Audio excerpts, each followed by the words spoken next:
Well, hi, everybody. Welcome to Afterburner. I'm Bill Whittle. The NAACP compared the Trayvon Martin shooting to the lynching of Emmett Till in 1955, two young black men on their way to buy some candy being murdered for the crime of being black. Sirius XM radio host Joe Madison called the Martin shooting nothing more than a modern-day lynching. Well, he was right about that. An innocent person was tied to a tree, kind of a tree anyway, and destroyed before he could be tried, before any evidence was in. That's exactly what happened. Now, this People magazine cover summed up the case that got the guilty verdict against George Zimmerman. Because the trial isn't important, the world found him guilty. A poor black child murdered in cold blood on the way to the 7-Eleven to buy some candy. Get a good look at this magazine cover. Really soak it in, because stories and covers like this one are evidence of one of two things on the part of the media, either criminal fraud or criminal negligence. Now, I'm not here to retry this case, but I am here to skim, and I mean skim, the volumes of credible material, often in Trayvon Martin's own words, that every major news organization simply ignored in order to tell this story. Weeks and months after the event, presumably reputable news sources presented a narrative that was sold to the world as news, journalistic truth. The truth is still there. It's the journalism that's gone.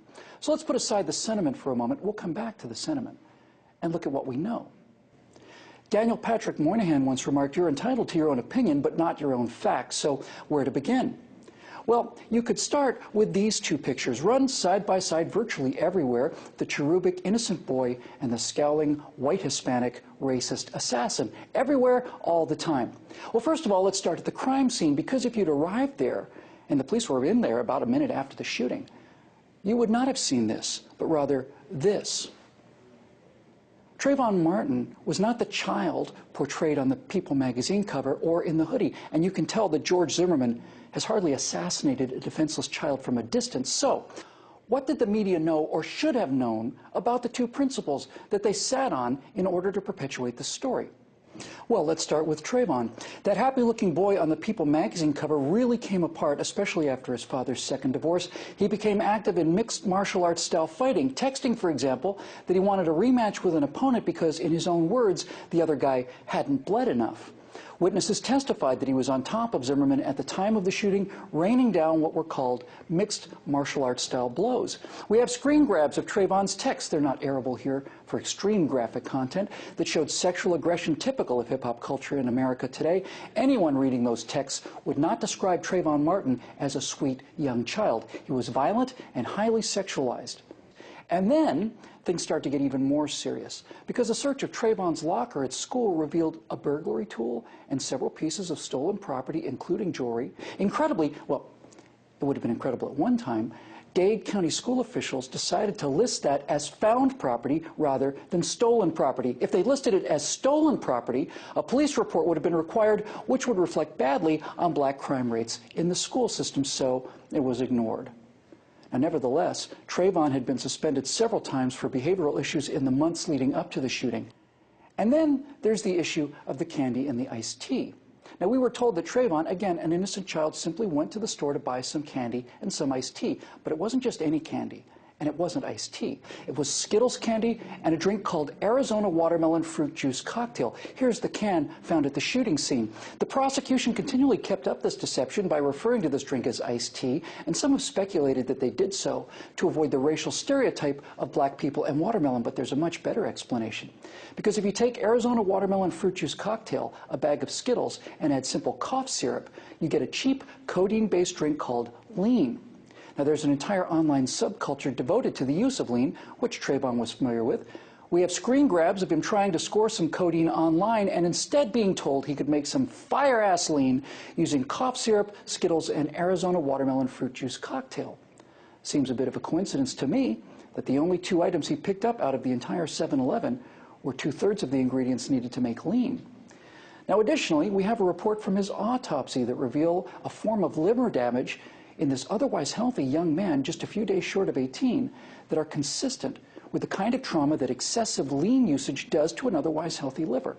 Now, most importantly, the online subculture refers to a number of psychological symptoms associated with the use of lean, the two most prominent being extreme physical aggression and paranoia. And we could do this for hours.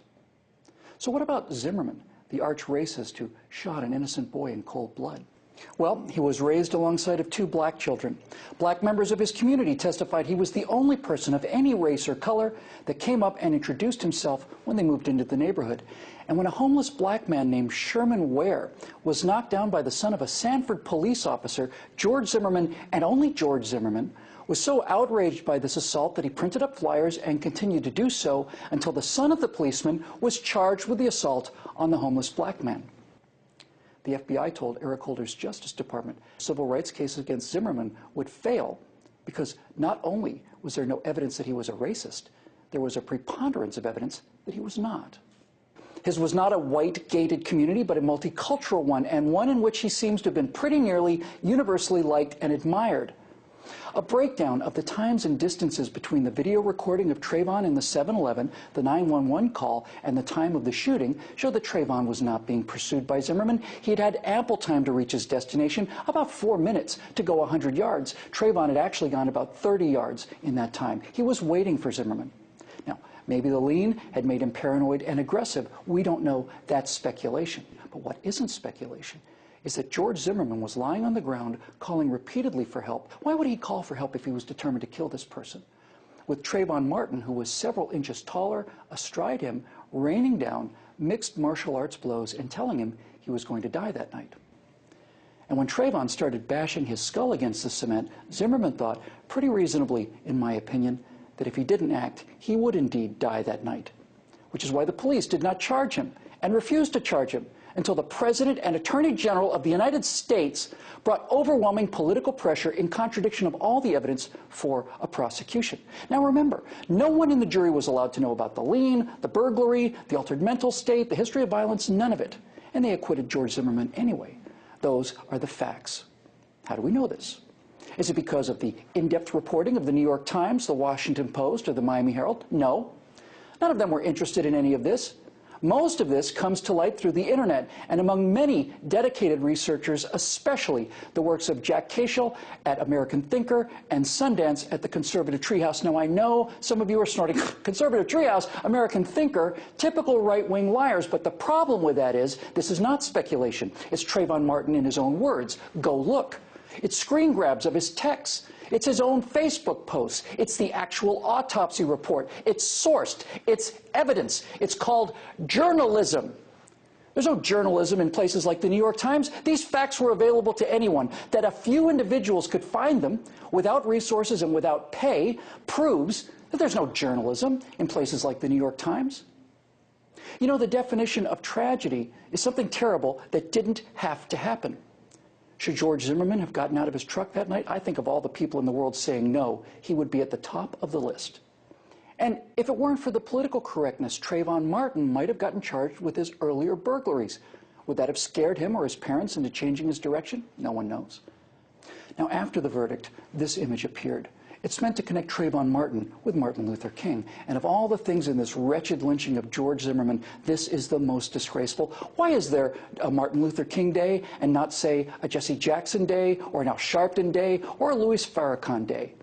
Well, Dr. King is revered because he preached inclusion and nonviolence. Martin Luther King thrilled us with his I Have a Dream speech, and the entire point, not only of the speech, but his entire life's work was summed up with these lines. I have a dream that my 4 little children will one day live in a nation where they will be not judged by the color of their skin, but by the content of their character. The people that are pushing this narrative of a racist assassin and an innocent black child, the judge and prosecutors in the worst kangaroo court in living memory, did everything in their power to make certain that no one knew anything about the content of George Zimmerman and Trayvon Martin's character, and only knew about one thing and one thing only, and that is the color of their skin. To connect Martin Luther King to this travesty is an outrage, and it's disgusting. It's perpetrated by outrageous and disgusting people.